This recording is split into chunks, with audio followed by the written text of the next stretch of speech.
In this video, I'll be showing you how to use TikTok Shop. You can do it on iPhone, Android, Samsung, whatever you might have. So all you want to do initially is open up your TikTok application. As you can see right now, you're going to be on your For You page. That's going to be the first thing that comes up.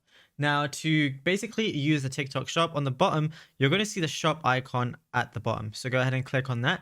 Now, this is going to bring you to the shop, but this is going to bring you to the shop as a buyer. So over here, you're going to be able to see different things that people are selling or anything like that. So what you could do is go ahead and search through this and buy different things here. But let's say you want to sell on TikTok Shop. What you got to do is on the bottom right, go ahead and click your profile icon. And then you're going to see all your different posts. There's going to be a few different tabs though.